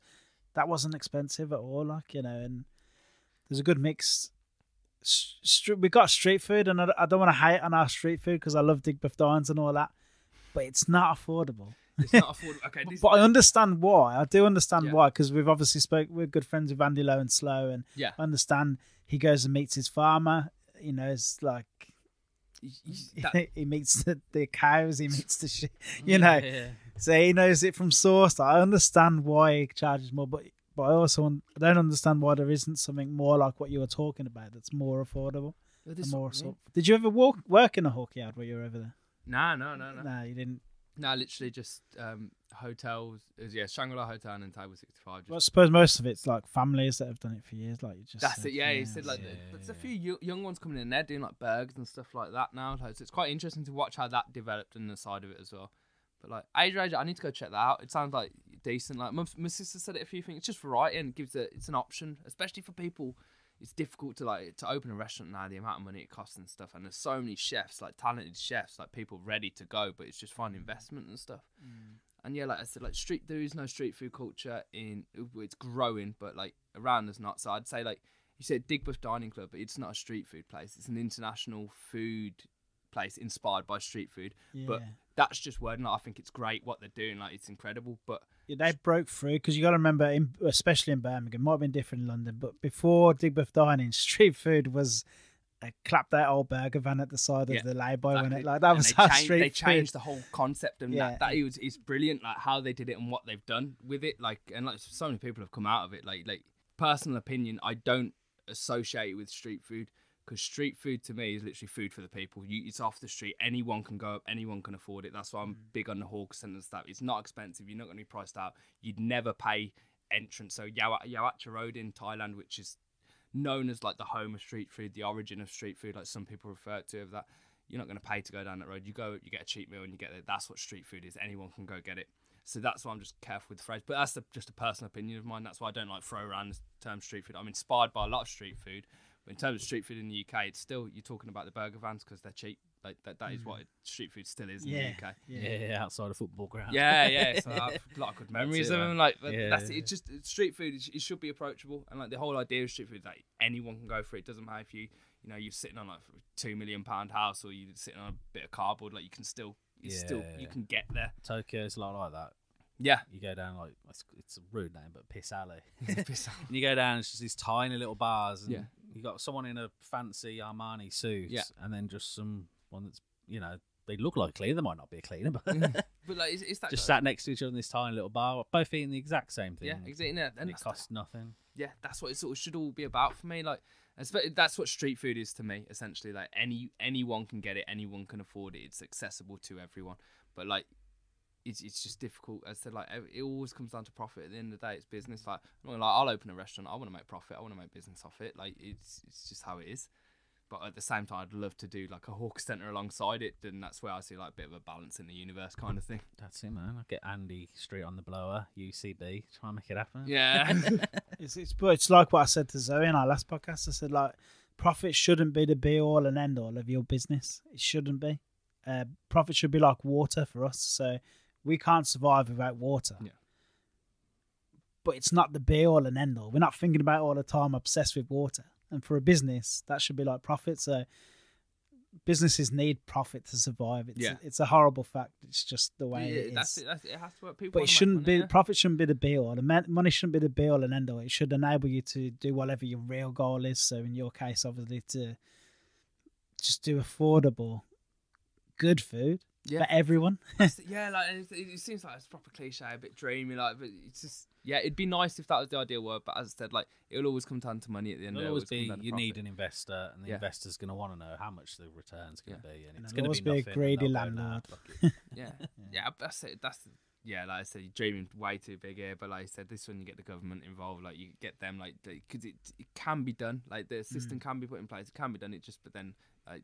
As you said, they're happy to let school children starve. So, what chances? Yeah, this is it. Are you going to ask them like, we want to feed the population? Like, how do you feel about giving us some land free of rent or something like that to get it going? They'll be like, no. Like, so I'm not going to touch on government too much. They just they want money and they like money. So, man, it feels like Singapore kind of lit a fire under you. Oh, it did. Like it did. Like I said, like it relates to Birmingham, like in ways like it's just so diverse, multicultural. And like every country has their problems with X, Y, and Z, but everyone gets on here. Like it works. Like Birmingham's just a buzzing city, and in the foods, like all these different cultures, it shows in the food and stuff like that. And the same with Singapore, like your hawker centers, it's all influenced. Yeah, like it's part of their culture, but you know, it's Malays, Indonesians, India, like they're just influences from everywhere. And like that's what Birmingham is, a cultural hub, isn't it? Like it's just going off at the moment. Absolutely love it. It is, my Birmingham's kicking at the moment, really going. Yeah, it's got place getting better and better as well. It's got some wiggle room to get even better still. Oh, it's gonna keep getting better. Like I'm just watching everywhere pop up because I spent so long away, and I wasn't even planning staying in Birmingham, and then it came quickly apparent like Birmingham is just like it's going off. Like it's the place to be at the moment. Obviously, Masterchef have now announced they're moving to Birmingham, so that's great. Yeah, that's good. You had that released the other day, don't you? Yeah. So that's obviously huge news. Well, it makes sense. People from here keep winning it, so you might as well just have it here, man.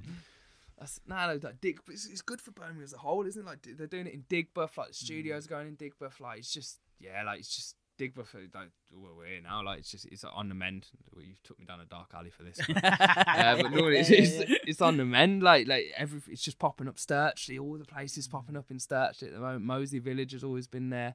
Like it's just it's banging. It's really good. It's really good. It's exciting to be here. Yeah. It's exciting city, man. So before I interrupted you about Singapore, you mentioned briefly that you worked in a supermarket during COVID. Yeah. Like you went from a Michelin star restaurant in Singapore to a supermarket stacking shelves. But did you kind of feel like, you know, because you grafted hard, you had jobs like the cruise ships, you've put in the graft everywhere, really. Like you didn't feel like that was below you. You just thought, I need a job, I'll do anything. Yeah, like that's it. Like I'll never look at a job look down or anything. Like you got a bone like lockdown. It kicked off. It was hard. No one knew what was going on. Like I was locked at home, couldn't do anything, couldn't go out. And then I was lucky to get a job in a supermarket. It got me out. I'd take I was doing 16-hour days at Tesco. I loved it. Like just working, grafting, and until speaking to people. You know, like lockdown was hard. Like I said, I'm quite a sociable person. I like to talk, and I couldn't. Like, don't get me wrong, my sister's great company, but like, only so much of her voice I could take. So it's like it got to the point. It's like I was out the house. I was just grateful to have it, and it was I'm quite OCD like at times. So like I had this aisle, the fresh. Like so, it's like milk, creams, but it's like dairy, fresh food aisle. Yeah, like that was perfect. Like I get everything off in the morning, quick as I can. Like stack all the shelves, load them up.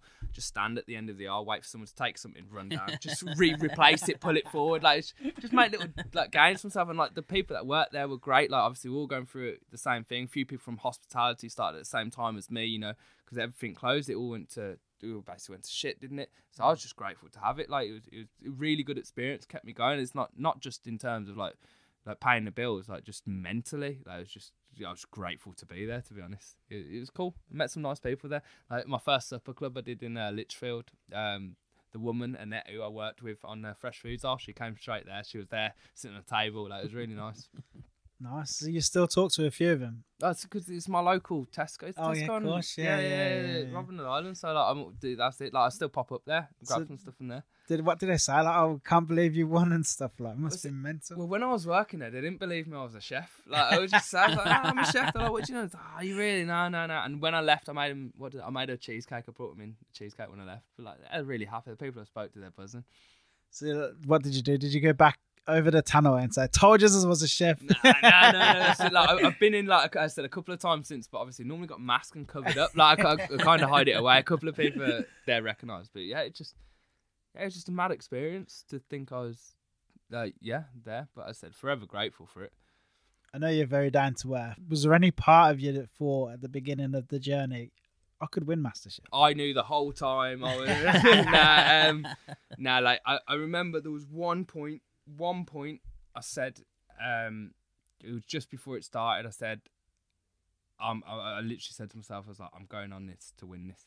Then as soon as Bangers and Mash came out, I was like, just happy to be here. Just happy to be here. Like, you know, like I'll see how it goes. So I never got carried away, and like it's hard to go through it all. So yeah, I just tried to enjoy it the best I can. It was a lot of stress, but there was not one point I was like, yeah, I can do, like I've got this, I can do this. It was more about focusing on just doing the best I can on the day, which sometimes didn't work out too well. I don't think the cameras do it justice, but it's hard graft, isn't it?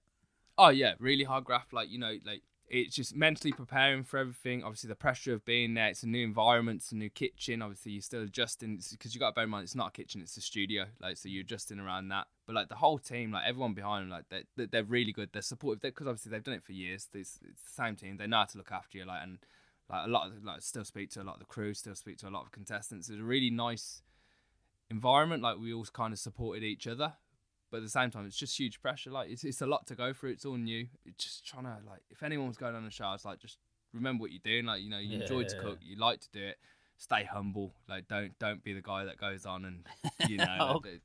Cocky big balls. Yeah, don't do that. Just try and enjoy it. And as I said, like, because you can go in as cocky as you want. Like, but in reality, unless you've done it before, you don't know what that kind of pressure's like. You don't know what it's like. You could be really good doing this and that, but it's a completely different environment. So you gotta be careful with it. Like, so just try and enjoy it, be humble, and like it's a great opportunity. If you make it on a show, it's just a great opportunity to be involved in, to be part of. So just make the most of it. Yeah, so you're definitely making the most of it now. So you were straight off to where'd you go straight after you won? Where did I go after I won? Oh, Jersey, that's it. Yeah, I worked for a family in Jersey for the past couple of summers. Really nice family, and obviously they didn't know, so that was quite nice because it was a complete switch off. Has your rate gone up now? Yeah, it might go up a little bit, but I'm not really doing private chefing at the moment because obviously everything else just popped up, started going like bang. I bet it's just your phone's just off the hook. Yeah, you've got to get an agent, you got to get this. That's it. Hopefully signing with my agent tomorrow. Like that's been a long one because it's all new stuff. Like, I'm trying to enjoy it. I said it's a lot of admin bits, like trying to juggle everything. I've had a lot of help from like a Masterchef, obviously give you support to like help you through this stage, but obviously it's new to me. It's quite intense. It's just non-stop. I just want a holiday, to be honest. Like, I really just want a holiday. Do you have anyone in the industry or anything you can chat to, like, to help you through it, or like give you a bit of tips? Or that's the brilliant thing. Like, Stu dropped me a message as soon as I won. He was like, they meet up. So me and him grabbed a coffee. Alex Webb, who won last year, he gave me a phone call, like just talked me through it all. Like Glyn Purnell, like he'd said, anything you need, like just drop me a message. Like, this community's been so supportive, like the whole industry. So it's really nice because it's just a bit full on, but I'm still trying to wrap my head around it. Like, it's such good fun. I've had some amazing opportunities come for it, and like I'm forever grateful. But I think, it's just still a bit trying to get my head around it. It's intense. It's weird. So you're doing stuff with Stu, aren't you, at Hampton Manor? So me and Stu are doing a little doing a menu together. 2nd of March, 9th of March, 11th of March. That'd be good fun. Like, I love that.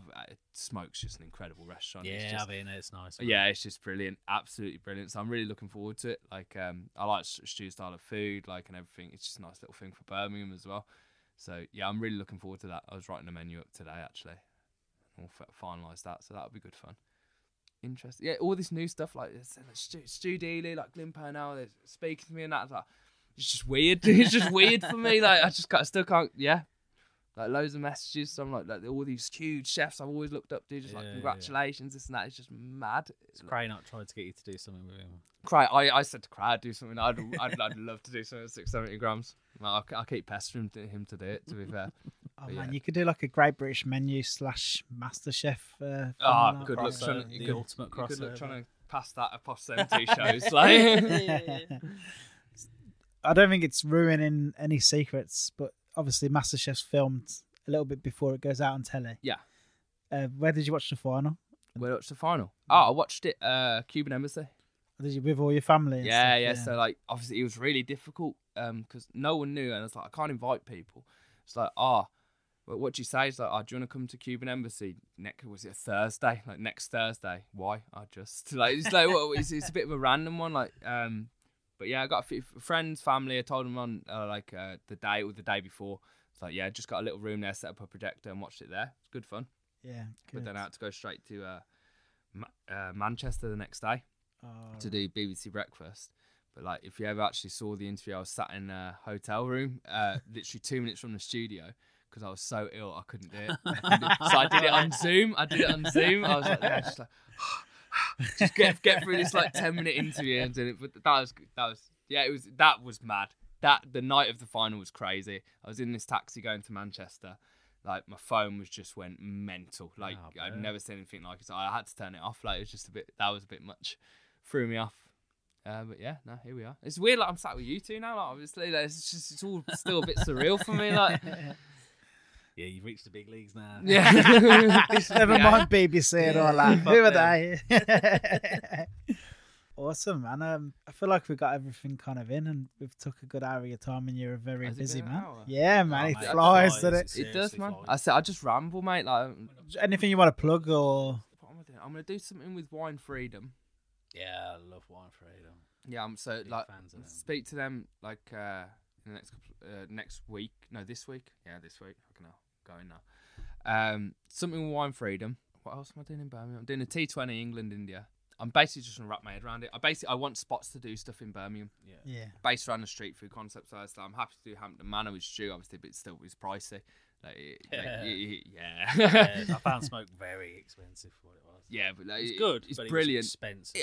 It's brilliant. Like, but that's it. Like, using the best quality ingredients. That's how it works. So like, I just want to do like, I need to get in touch with like places like just pubs. I like to like, you're talking like Prince of Wales, places like that. I just want to shout and like, look, I'll come. Just jump on, like I just do a night, just bang out, like not nothing fancy. I'm talking like little bamboo trays of food, like just turn it out one night. That's what I want to be doing. As I said, like I just it's trying to get in touch with people, like dropping a message, and then it goes to, what's the rate, what's the fee, and it's like, no, I just want to come and just turn out food, like that's what I want to do. Just do something. Yeah, that's it. Well, the Wine Freedom stuff would be good. They've Wine got Freedom would be good. Area now, that's good. Yeah. No, I'm looking forward We've to had it. them on. I love Sam and Taylor. Like, oh, they're wicked, really aren't they? nice, Yeah, that's it. So, funny. because I filmed a little, I filmed this art project. I know you filmed some of it at Wine Freedom, some of them at 670 grams. It's like the guy, Master Yunlong's he's a Feng Shui artist in Singapore. He was the one funding the whole restaurant if I was going to open it there. But obviously that fell through. So he's a painter. So he sent me some paintings and I recorded them like all around Birmingham and London. Basically looking at the links between like wine and paintings, food and paintings. It's quite cool. That's on YouTube now. Because your little bit on Masterchef, that was in Digbeth, wasn't it? You know, Yeah. Your hometown, that was Floodgate Street, wasn't it? Yeah, it was all Floodgate going down there because they were like, we can't go down the canals because Stu did the canals. Like, I was like, just take me to Chinatown. I was like, where else? I was like, Digbeth's pretty cool at the moment. Oh, yeah, we'll go Digbeth and that's it. Yeah, we just film around there. Just feel like you leave Birmingham and was like, oh, you've got loads of canals. It never fucking crosses my mind how many canals there are in Birmingham. It's like if someone said what's special about Birmingham, I don't think I'd even bring up canals. I think it would be so far down the fucking list that it would just never get a mention. Really? Yeah. I always say canals. I always big up the canals. I always big up the canals. Love it. No, look, but yeah, no, Birmingham's just a banging city, isn't it? Like, it's just the way it's going at the moment. Obviously, Commonwealth Games are going to pump load more money into it and stuff like that. It'll keep getting better. Just as long as it doesn't get too expensive is the worry. Everyone's especially at the moment. So I don't know if you've ever heard it. You might have, you might not have. These are quick fire questions. Again, I always say quick fire. they're never quick fire. They're never quick fire. No, ramble. They're super easy. You definitely know the answers to them. What's your favourite TV show? Game of Thrones. Are we talking like series? Yeah. Just what's on the telly that you like watching? Oh, Game of Thrones, Rick and Morty. Yeah, Rick and Morty, man. Rick and I love Morty. that. So funny. Rick and Morty. It's deep as well, though. Rick Yeah, and Morty. It's yeah, really into deep. it, You're like, shit. Yeah, no, I'm really, Rick and Morty. What Like, I'm if you take a load of drugs and watch it, it's just like, fuck. I'm not going to tell you how I watch it. Like, What's your favourite movie? these are not easy questions, man. See, this is the show I think about all the time, like all Yeah, but, day. like, to say what's my, Well, you don't have to be like classically. Just that film's I'm fucking watching that. Definitely, I love that film. Gladiator. Someone said Gladiator Gladiator. Troy. I like Star is Born. That's a good emotional one. The new one. Yeah. Yeah. I like emotional films. Something that'll make me cry. I was gonna say you cry. Oh yeah, 100%. Sad that film is, 100%. man. Yeah, I ain't seen it, but Oh, I'd. it's one of them when you're sitting there at the end going, I'm all right. Which one? Star is Born. Yeah. Oh man, I was not all right at the end of it. Mate, I was watching Sing with my daughter today, and I'm not joking. It's like the 8th time I've seen Sing. The and Disney one? The missus walked in, I was tearing up. And it was one particular bit. She was like, "You crying at fucking Sing?" I was No. like, I get got out. goosebumps a few times at Sing 2, you know. Yeah, it's feels in them films. I'm not a man. massive U2 fan either, like, but the bits with the U2 songs are good, like. Yeah. Anyway. Get into it. Cartoon podcast. What's your favourite band or DJ or artist? Bob Marley. I know, that's just. I love reggae. Yeah. I like. Bob Marley's like the Traveller's favourite art. Yeah, it's just Artist as well, everywhere man. you go, Everywhere everyone goes knows there, Bob innit? Marley. Nah, like that's the mix one. Bob Marley.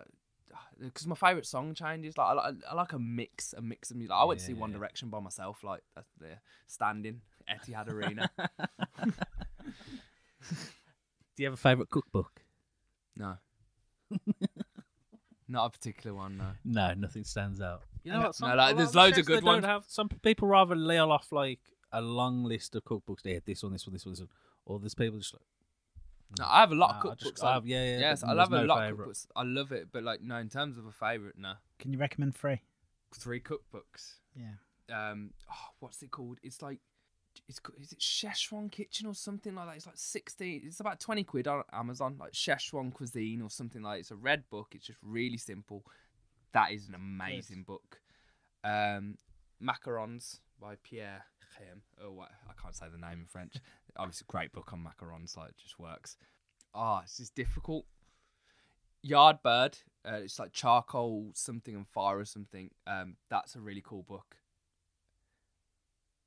Nah, that's it. I've got loads because I'm thinking like Sat Bain's book's incredible. Heston's book's incredible.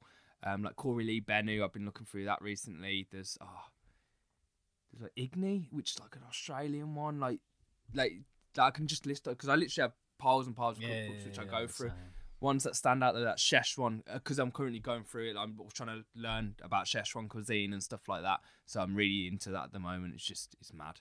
Like, it's mad. Yeah. Yeah, it's cool. Really cool. See, I've got cookbooks, and the cookbooks I never intend to cook from because the stuff in them's so technical, and it would cost me so much money to make the dish. It's cheaper just to fucking fly to the restaurant. Yeah, no, that's fucking eat it. A lot of them this is why it's difficult about cookbooks. When you go into a cookbook, like, you're looking at certain like restaurant cookbooks and stuff. You can't pull it off. Like, you just can't pull it off at home. But it's nice to see how they do it. That's why I appreciate it, especially when I get into an environment where I can do these things. Like, it's nice to play around with. But it's more like just the approachable cookbooks. I like the ones that like that. My favourites. Yeah, it's the ones you can actually cook at home. Like, the ones that got all the dog ears and they're covered in splatters of something. Yeah, They're the pages ones stuck together. Cause like, I've got cookbooks that are for display.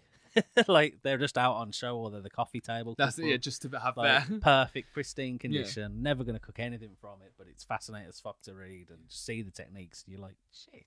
That's it. Was it my dad lives off this cookbook. It's called the 10, 20, 30-minute cookbook.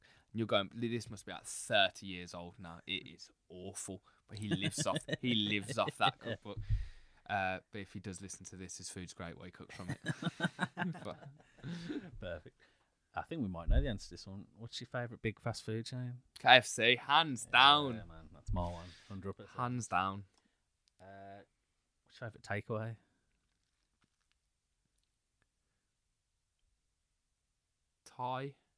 Thai's expensive in this country. Yeah, it is, man. Like, I get it, the ingredients, I get why, but like, so expensive. So expensive. Like, I was gonna say Chinese, but no, it's Thai. It's Thai. Yeah, Thai's my treat. Chinese flavour to it. It's just got like a next level flavour. Yeah, it's fresh and stuff. And like, I see a lot of Chinese takeaways in this country. It's stodgy, it's greasy, it's heavy. Like, So I leave towards Thai. Yeah. Obviously, more traditional Chinese food, I don't see it as a takeaway because you can't really just get it from the takeaway. Yeah. No, we didn't touch on MSG today. That's fine. No, I'd love to go into MSG. MSG is great, and everyone should use it, and there's nothing wrong with it. Yeah. This is, I've kind of read a little bit about this. It was like something that was just demonized by everyone, wasn't it? Like in the 2000s and stuff. Like it's just got such a bad reputation. Like people touch on it being like xenophobic, racist, their approach, because it was called like Chinese takeaway syndrome or something like that. When you feel bloated, you feel greasy. And it's like no, like the reason you feel like bit crap occasionally after eating a Chinese is because that the Chinese like dishes have been quite adapted into what we're talking about, the Western palate kind of thing. Like it is greasy, it's heavy. It's not, that's not how it is in like you go to Hong Kong place like that. It's not it. But like MSG got this bad reputation because like some doctor wrote a report in America, of course, in the 60s about like how like people were getting headaches, bloated after that, and they just linked it to MSG. MSG is completely natural. It's literally, so like obviously you talk about the 5 basic tastes. Like if you salt, you want something more salt, you add salt. You want sweet, you want something more sweet, you add sugar. You want some more umami, you add MSG. If you're gonna down a cup of salt, you're gonna be very ill. If you're gonna down a cup of MSG, you'll probably be very ill. But there's like in balance, it's absolutely fine. It's completely natural. It's been like, it was found like they put it together, like a Japanese scientist put it together like over 110 years ago. Like it's completely natural. There's nothing wrong with it. Like this American scientist probably done some experiments, but didn't take into account like their lifestyle, whether they smoked, whether they drunk, like how healthy were they to begin with. Well, that's it. So when they looked back at it, they looked at all these different the factors, like the original research, if you will, and it wasn't balanced. There was no like control of the groups or anything like that. It was just someone said it, and from literally that report, it's built this reputation that MSG is bad. Like, and you see packets and places now saying no MSG, and it shouldn't be like that. There's nothing wrong with it. It's completely natural, and it tastes banging. Like absolutely, like, it's just pure umami. Like, I'm not saying use it in everything, but like it is. Yeah, there's nothing. Why does it come into the packet? Can you just go into like a supermarket and grab it? Yeah, just going to Day Inn in Birmingham, like 3rd aisle along, bottom left hand side, clear packet. There's a big one and a small one. It's red writing, clear packet, and it just looks like crystals, like little like big grains of sugar. That's it. It's cheap and it's banging. Like you put in stock, soups, and you're talking about MSG's like it's natural, occurs in different foods like tomatoes, cheese, like that umami, the glutamates and stuff like that. They're there anyway. It is natural, and your body can't tell the difference between say if you've got it from you ate a tomato and you've got the glutamates, the sugar and stuff from that, or if you've just eaten pure MSG, like there's no separating in the chemicals. They're exactly the same. It is completely natural. It's just got this really bad rep, and it just shouldn't have. Like That's mainly because a lot of people that have a Chinese in this country, usually if I've had a Chinese, then I've probably had a good drink before because I'm getting takeaway, so I'm treating myself. And I'm not joking, I've probably ate about 3 people's worth of food. Yeah. So I'm going to feel like shit the next day. I've just ate like 2 trays of food. Yeah, you have 2 plates. Like you don't normally have 2 plates of anything for dinner, do you? I remember, was it when Big Wat used to be open? Like you smash through plates there. It's like how many can you do? You come out, you're feeling bloated. It's like, what was that? Roll out to the taxi. It's like I know it was me. I just like ate myself into a coma. But you're not sitting there going, "Oh, it's that fucking MSG, man." No, you're not. You were years ago. I feel like up until maybe like 3 or 4 years ago, it was being demonized. Like everyone kind of knew, it was common knowledge. Oh, MSG is really bad for you. Nobody knew why. I grew up knowing the thing. Oh, I don't have that. It's got MSG in it. Oh, there's too much MSG. And then these packets, like restaurants, that say we have no MSG, no MSG. There's no need to say that. Like it's absolutely fine. It's like the same. So I've got no salt in my restaurant. It's like it tastes like shit, then, doesn't it? Like, sorry, I told you I ramble on. Mate, it's how it rolls. To be honest, what's your favourite dish that you cook at home? Lab. Like so, it's like mincemeat, pork basil. It's the stuff I did on the Masterchef street food. I put it on a flatbread. I literally do that on rice. Done. Yeah, so it's literally garlic, shallots, chili, chopped up, pork mince, stir fry, fish sauce, oyster sauce, sugar. Cook it all off. Add Thai basil at the end. Put it on top of rice. Done. Easy. And sounds nice. Not that unhealthy. Not unhealthy or anything. No, it depends on the fat content. You put mince, but like apart from that, it's quite salty. But I said you have it with rice, just banging, quick, easy to make, really easy to make. And then to cook rice, get a rice cooker. None of this messing around with pans and stuff like that. Yeah. Stresses me. So the missus like, you're not getting a fucking rice cooker. Because I've got that many things. She's like, you want an ice cream? You're not having an ice cream, Shane. I'm not having a rice cooker. Come on, There's no man. room in any of the fucking cupboards. It's just full Get of a rice stuff. cooker. Get a rice cooker. Like honestly, it's just and like you get like my auntie showed me how to cook like a soy chicken in a rice cooker as well. Yeah, I've seen you can Yeah, cook you other stuff in them. Yeah, but like honestly, rice cookers are the way forward. People are debating like how to cook rice, this, that. Just buy a rice cooker. Yeah, it does. Every like I said, like Nam, the Michelin star Thai restaurant. How did they cook their rice? Huge rice cookers. Everyone uses rice cookers. It makes Literally had this conversation today. Yeah. So freaky. I'm passionate about rice cookers.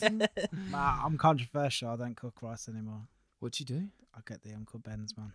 2 minutes in the micro. Nah, man. Nah. I'm not that fussed on rice anyway. Like, so I'm Rice just is my like, passion. Like, right, I do. But instead of the Uncle Ben's, it's called VT. Oh, is it the Yeah. white plastic? Yeah, white plastic I've one. had that Their one. Thai jasmine rice pretty like that. Good. That's the one I'd go for. Yeah, Yeah. that's what I'm Nothing doing. against Uncle Ben. I don't mess with rice. I'm just like, you know what? Sometimes I cooked it and it come out like rice pudding. I hate rice pudding. I'm not really overly fussed on rice anyway. I prefer whatever's on top of it. So I'm just like, You see, I live off rice. Like, I have a rice cooker going just throughout the day. And just go Straight on it. rice and sweet corn's my big thing. Love I rice get and that. sweet corn. rice and vegetables full stop, like rice and peas, rice Yeah. and everything like that's quite nice actually. Yeah, so you've convinced me now. I'm gonna have to get the rice cooker. Get the rice cooker. Get the rice. So I get through a lot of rice as well. Siobhan's gonna kill both of you. I know. She's gonna be like, I got like 6 rice cookers, mate. It's worth it. We might know the answer to this one as well. What's your best food destination in the world? Ooh. I want to say Thailand. I got a feeling when I eventually make it to Japan, it could be Japan. Like Yeah. Singapore's the more the food culture, how it's intertwined. Thailand's the more like going into the unknown, walking down like these alleys and just seeing these bright lights, smells, everything, like just eating everything. That's what Thailand is to me, just like new, constantly new. I'm gonna say Thailand. Nice. Yeah. You might have had some other question. What food destination do you want to go to that you haven't been to yet? Japan. Yeah. Like Japan. Like I've worked with a couple of Japanese chefs and like the way they look at food, like it's just a completely different, like it's that, again talking about a cultural thing, like it's just incredible how the Japanese look at food, how they treat food, how it works. And like a lot of people say like it's just that I said it's like stereotypes, like French cuisines, like the classics, the best, like that's it's Japanese. Japanese walk all over it. Like they the way they look at food, the culture of food, how it's treated, how it's cared for. Like I think they've always been miles ahead of everyone else. Yeah, I've been there. And they're what they would class as their shit food is It's fucking incredible. better than most of the stuff you get. Yeah, to be honest. it's mad. Like I need to get out there. So all I've done is I've worked with Japanese chefs. They've come over for like a 4-hands dinner, crossover dinners. No, I need to get to Japan. Different, completely different. Yeah. That's it. Because fermentation, everything, it's always been going on in Japan. Like we're seeing it as if it's a new thing. Like certainly for me, like I wasn't really looking to ferment stuff like that before. Nordic countries obviously do it a lot, but like they've always been doing it. Like soy sauce, that's just fermentation through and through. If we had longer, I'd talk to you about soy sauce for about half an hour. Like, just mad soy sauce. I like my soy sauce knowledge. Awesome. That's That's it. That's That's it. done. Dan. Massive congratulations for winning MasterChef. Thank you so much for coming on the podcast. It's been, I feel like we could do like an hour on soy sauce, an hour on MSG. Who knows? Maybe there's a part 2 in the future. Maybe we'll see. Cheers, But, man. Honestly, thank you so much for having me. Yeah, Dan, Like, it's good crack. Sorry, I ramble on a lot. Like, this is what I do. I just start going. It's great that you ramble. If you didn't, that'd be the worst Yeah. guest ever. people always apologise for talking too much, and we're like, no, seriously. If you just podcast. came and didn't talk, that would be the worst thing. Yeah, ever. that makes sense. Yeah, to be Just fair, like, yeah. no, yeah, I did that. No. You haven't had anyone It like wouldn't that. work, man.